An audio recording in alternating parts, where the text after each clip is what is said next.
Because you have money, certain people will expect certain things from you. You may have friends who become friends with you just because you have the money and they have expectations of them getting free gifts from you. Albert Einstein once said, "A calm and modest life brings more happiness than the pursuit of success combined with constant restlessness." Being rich has two meanings. It can be defined as possessing great material wealth, such as owning a Ferrari, and it can also be defined as that which is abundant, meaningful, and significant, such as having a caring family. Now, if you believe true wealth is the former, then I hope this video will show you otherwise. While having money is extremely important, there are many benefits to looking poor and living a modest life, even while having money, and I will take you through 5 of those reasons where living with modesty and humility will help you grow your bank account and your net worth. Reason number 1 for looking poor and living a modest life is that it invites the right people into your life. A common problem for those that appear rich or portray the lifestyle of being rich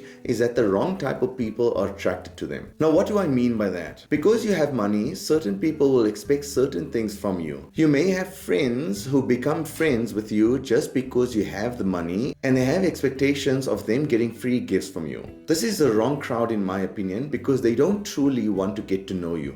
The moment you stop forking out the money, they will leave you hanging. When you live a humble life, you are inviting people into your life that will value the real you and what you are truly about. Not only are you living an authentic way, but simultaneously you are growing your bank account and your net worth. So looking poor is an easy way to filter through the wrong people in your life. Reason number 2 for looking poor is that it does not make you a target.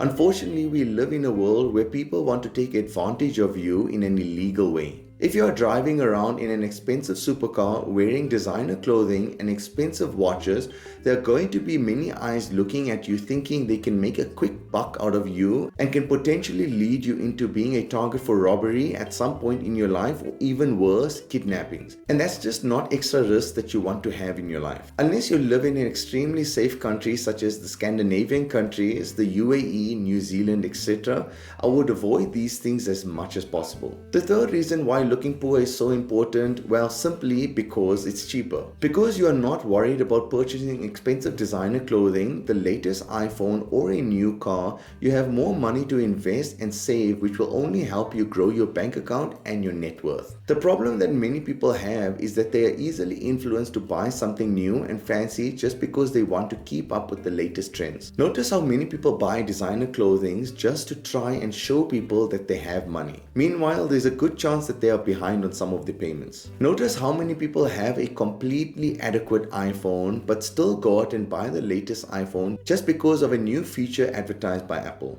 By having this mentality, it can leave you to living a paycheck to paycheck life. 34% of Americans live paycheck to paycheck, and almost 60% of Americans are uncomfortable with the emergency fund that they have, which are usually 3 to 6 months of your monthly expenses. To mitigate this risk, having the cheapest lifestyle will help you avoid this situation. By doing this, you will be able to have extra savings, and you could put that money to use for the better of your own future, such as an emergency fund where you have 3 to 6 months saved up of your living expenses, or investing into the S&P 500 index fund. Let's say you begin with saving just $200 per month and investing into the S&P 500 index fund, where historically it's achieved on average 10% per year, and let's say 8% after taxes have been taken into consideration. Saving $200 per month means saving $2,400 for the year, and investing that money for, let's say, 20 years, you will have achieved a total of over $100,000 post-tax. And if you did this for, let's say, a total of 40 years, you would have saved up nearly $650,000 after tax,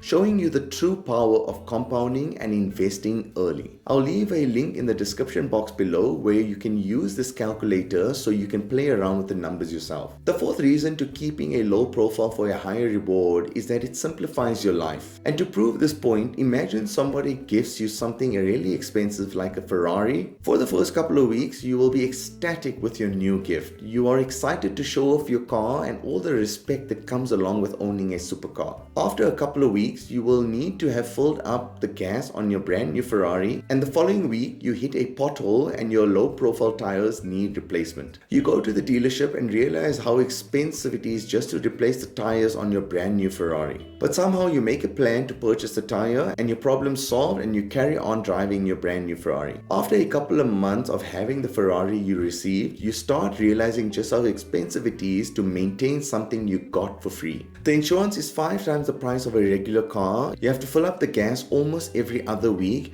You already have the experience of how expensive the tires are, and you have to fork out $2,000 once a year for its annual service. And we won't even get into the astronomically expensive replacement parts. And all of these issues arose even though you got the car for absolutely free. Looking poor not only simplifies your life, but it also allows you to enjoy the possessions you already have, and often if we are grateful for the things we already have, the happier we're going to be. From a financial point of view, every time we have a recurring cost, let's say the gas you need to fill up on your brand new gas guzzling Ferrari, it adds on to the day-to-day stress that you undergo in ensuring that you can actually make the payment. When your month-to-month expense gets high, it can end up forcing you to stay at the job you don't really enjoy, which can lead to a miserable life. The stress can cause you to be so anxious that you can't even look for a new job. It may limit potential opportunities, and you may never try the side hustle you've always been wanting to do. If you choose to live a modest life, it can afford you the flexibility and, more importantly, the peace of mind. Reason number 5 why living well below your means is advantageous is that you could retire much earlier, as you would technically need less money to live off of. According to the 4% retirement rule,